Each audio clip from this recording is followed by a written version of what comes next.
I'd like to share with you my experience with mindful meditation.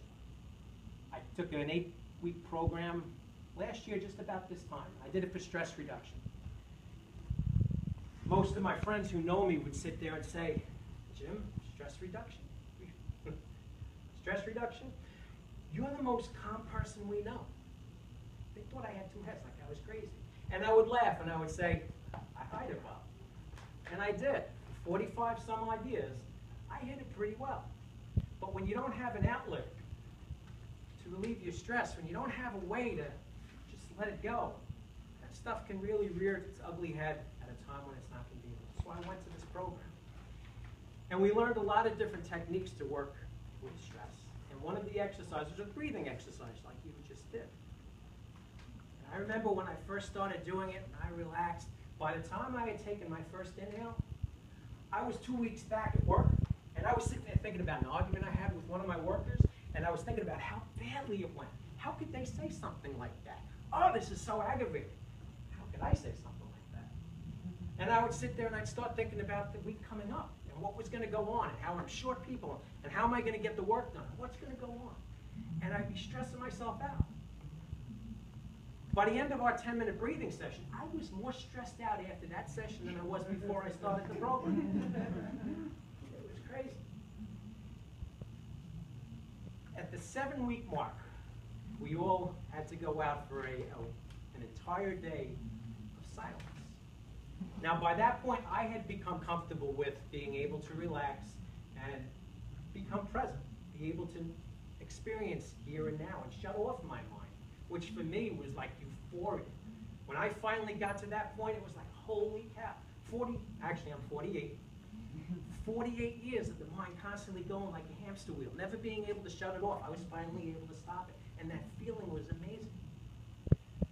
So now came week 7. Spent an entire day in silence. You could not acknowledge other people, not speak with them. It was the most awkward thing, but it was really sort of cool. I did lose my focus, though, when I observed one of the other participants on the other side of the room. And the reason he caught my eye is because as we were doing an exercise, and this exercise involved mindful walking, which all it is just walking around the room and just focusing on the act of walking. How does it feel? Feel your feet touching the ground and how the body moves and how your muscles and your body helps to keep your balance while you're doing it, to focus you here and now. And I watched this gentleman walking around, and he was definitely not galumphing around. He was wringing out his hands as he walked, and you could feel the stress and the anxiety that this silence was inflicting on him. Feel it. And I watched this guy transform over minutes. He went from walking around, very tense, to suddenly he became the world's expert tightrope walker. He was following the lines, heel to toe, and he was ready. And then he transformed into a race car driver. The pace picked up. He was following the patterns in the furniture. Mario Andretti, this guy was good. And then he did the ultimate transformation. This guy grew wings. He went by his seat, he dipped his hand, picked up his bag, and out the door he went. And he didn't come back. Later that night when I was driving home, I was thinking about it. And I'll admit, I had the same reaction. I thought I was laughing on the inside, but I understood how he felt.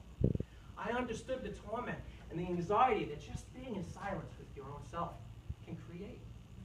Because we're so programmed right now with the way the world is to, they call it multitasking.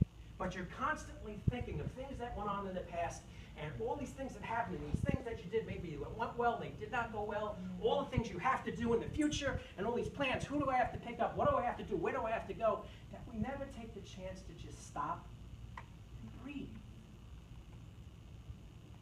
And appreciate where you are and who you're with. Instead of standing here and being able to look at all of you and see your faces, the smiles, the laughter, and connecting and interacting with all of you, life would be just a blur of faces as you're going to the next event. It's crazy. We all need the time to just take a chance to breathe and be here right now. as I wrap up here, I'd just like to give you a question and something to consider as you leave here today. What does your silence sound like? Mine was noisy as anything. But it's actually a very peaceful place for me now. But when is the last time you took the time to step back, still your mind, take a break, and breathe?